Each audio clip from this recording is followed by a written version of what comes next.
class. Today's class will be dwelling on set theory and using Venn diagrams to solve real-life problems. Let's examine the past question on the board.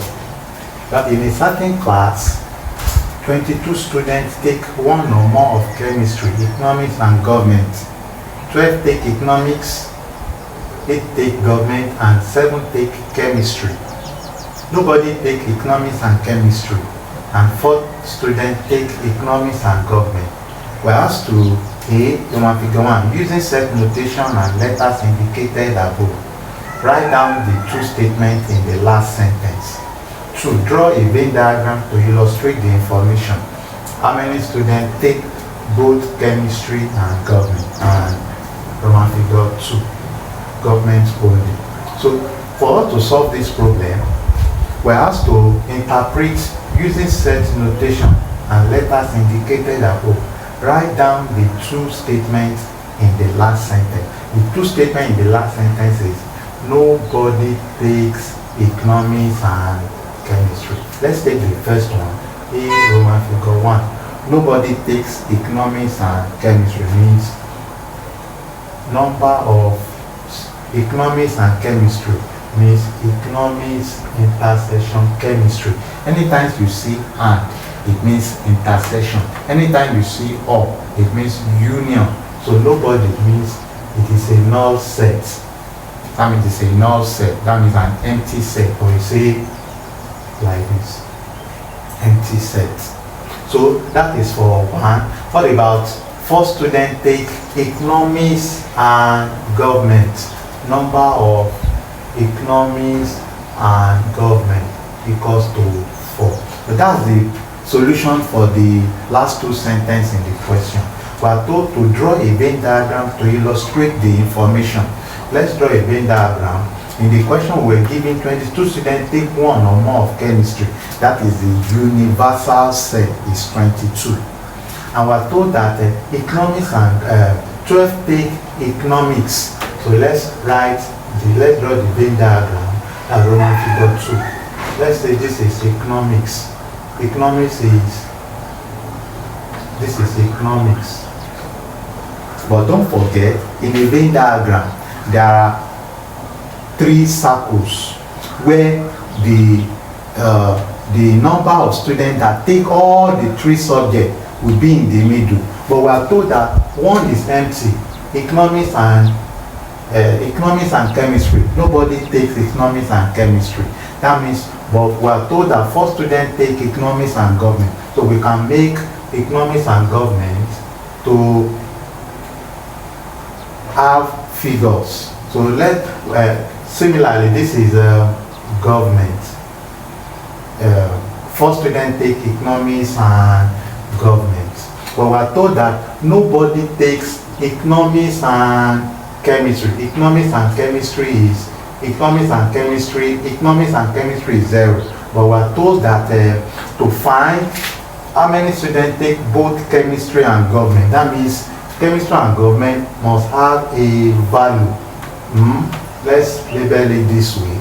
So economics and chemistry must have a value. So let's go back to the question again to see how far we have come. Let's call this one chemistry. But we are told that economics and chemistry has no anything in common. That's why I'm not drawing a circle here. But we are told that number of economics and government is 4. So we put 4 here. So let's go back to the question. 12 take economics, 12 take economics. If the whole of economics is 12, and we're giving a fraction of it to be 4, the remaining side will be 8. 12 minus 4 is 8.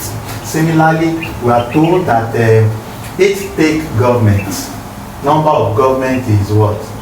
8.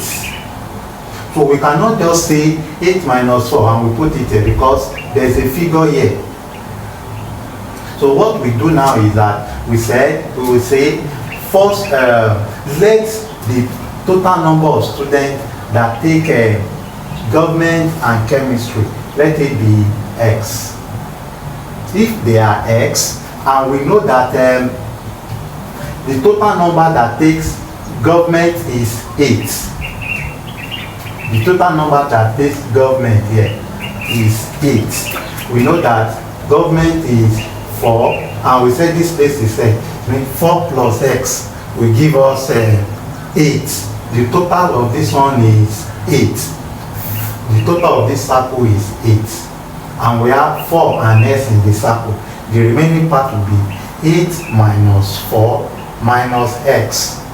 So 8 minus 4 is 4, and 4 minus x. So this place is 4 minus x. We are told again that the chemistry side is 7 take chemistry, and the only part of this place is x. This will be 7 minus x. Now that we have known the information given in the Venn diagram, we have drawn the Venn diagram. That's Roman figure 2. How many students take both chemistry and government? So we have both chemistry and government. We have said it, let it be x. So we can add up all these circles and equate it to be 22. That is the total number of students in the class. So we go 8 plus 4 plus 4 minus x plus 7 minus x. The addition of everything must give me 22, the total number of students in the class. So we have 8 plus 4, 12. 12 plus 4, that's 16. 16 plus 7, that's 23. And we have minus cancel plus minus x plus x is 0. We are left with minus x equals to 22. When we take x to this side, we have 23. When we bring 22 here, it becomes 22 equals to x. So our x is equals to 1. X equals to 1. So the number of students that take chemistry and government as illustrated in the question is 1. How many students take government only? I think you should be able to solve this by yourself. Let's see in the comment section. Bye for now. Bye.